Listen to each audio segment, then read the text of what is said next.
Hello viewers, welcome to my kitchen. ఈరోజు మనం egg masala curry ఎలా చేసుకోవాలో చూద్దామండి. ఈ కర్రీ అన్నం, చపాతీ, బిర్యానీ దేనికైనా సరే సైడ్ డిష్గా చాలా బాగుంటుంది.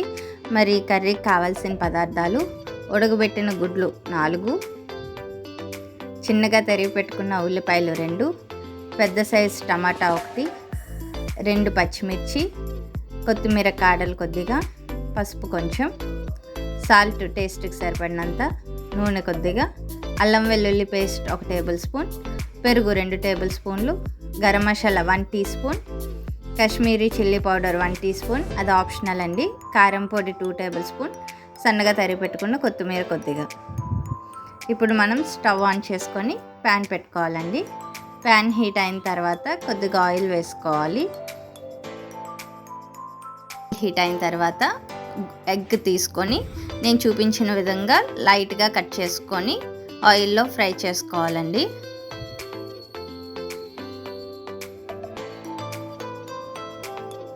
ఇప్పుడు ఈ ఎగ్స్ మీద కొద్దిగా పసుపు, కొద్దిగా కారం, కొద్దిగా సాల్ట్ వేసుకొని బాగా టోస్ట్ చేసుకోవాలండి.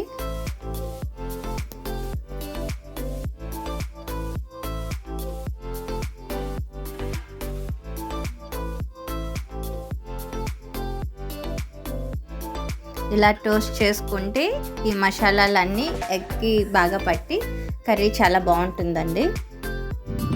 ఎగ్స్ ఫ్రై అయిపోయాయి కదండి. ఇప్పుడు వీటిని ఒక ప్లేట్లో తీసుకొని పక్కన పెట్టుకోవాలి. ఇప్పుడు వేరే ప్యాన్ తీసుకొని ప్యాన్ హీట్ అయిన తర్వాత కొద్దిగా ఆయిల్ యాడ్ చేసుకోవాలి.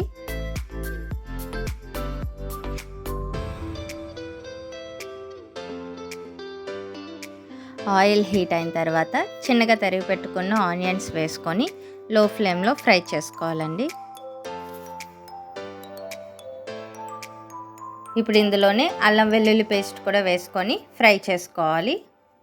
ఈ ఆనియన్స్ ఫ్రై అయ్యేలోపు మనం మసాలా రెడీ చేసుకుందామండి. దీనికోసం ఒక మిక్సీ జార్ తీసుకొని అందులో కట్ చేసి పెట్టుకున్న టమాటాలు, పచ్చిమిర్చి, కొత్తిమీర కాడలు, పెరుగు, garam masala powder, Kashmiri chilli powder, పసుపు, కారం, ఉప్పు వేసుకొని వీలైనంత మెత్తగా గ్రైండ్ చేసుకోవాలండి. ఇందులో అవసరమైతే వాటర్ కూడా యాడ్ చేసుకోవచ్చు. చూసారు కదండి మసాలా పేస్ట్ అనేది ఎంత స్మూత్గా గ్రైండ్ అయిందో. ఇప్పుడు దీన్ని ఒక బౌల్లో తీసుకొని పక్కన పెట్టుకోవాలి.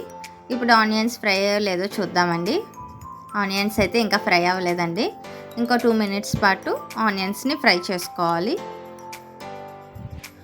ఆనియన్స్ని గోల్డెన్ కలర్ వచ్చినంత వరకు ఫ్రై చేసుకోవాలండి. చూసారు కదండి ఆనియన్స్ గోల్డెన్ కలర్లోకి టర్న్ అయిపోయి. ఇప్పుడు ఇందులోనే ముందుగా గ్రైండ్ చేసి పెట్టుకున్న మసాలా పేస్ట్ని వేసుకొని 5 నిమిషాల పాటు కలుపుతూ ఫ్రై చేసుకోవాలండి. ఈ మసాలా పేస్ట్ అనేది అసలు మాడకూడదండి. మాడితే కర్రీ అంతా చేదొస్తుంది. ఈ మసాలా ఫ్రై అవ్వడానికి 5 నిమిషాలు టైం పడుతుందండి. ఈ మసాలా నుండి ఆయిల్ సపరేట్ అయినంత వరకు మధ్య మధ్యలో కలుపుకుంటూ మనం ఫ్రై చేసుకోవాలండి. చూసారు కదండి మసాలా అనేది బాగా ఫ్రై అయిపోయింది. మసాలా నుండి ఆయిల్ కూడా సపరేట్ అవుతుంది. ఇప్పుడు ఇందులోనే 1 కప్పు వరకు వాటర్ యాడ్ చేసుకోవాలి.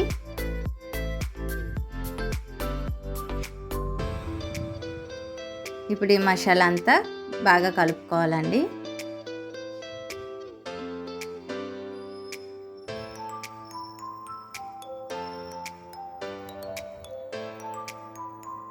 ఇప్పుడు సాల్ట్ సరిపోయిందో లేదో చూసుకోండి. సాల్ట్ ఏమైనా సరిపోకపోతే ఈ స్టేజ్లోనే మనం యాడ్ చేసుకోవాలి. నేనైతే ఇక్కడ కొంచెం సాల్ట్ యాడ్ చేస్తున్నానండి.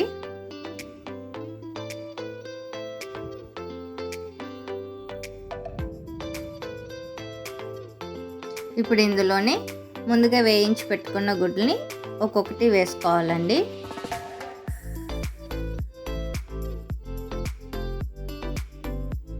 ఇప్పుడు ఒకసారి బాగా కలుపుకొని మూత పెట్టుకొని లో ఫ్లేమ్లో 8 నిమిషాల పాటు కుక్ చేసుకోవాలి.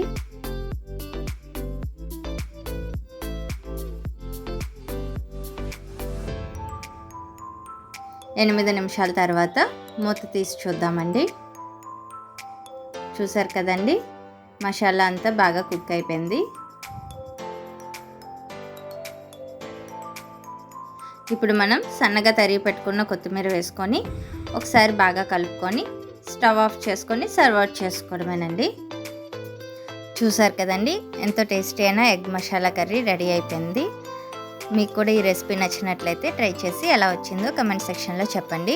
మరిన్ని రెసిపీస్ కోసం మన ఛానల్ని సబ్స్క్రైబ్ చేసుకోండి. Please do like, share and subscribe to my kitchen. Thank you for watching.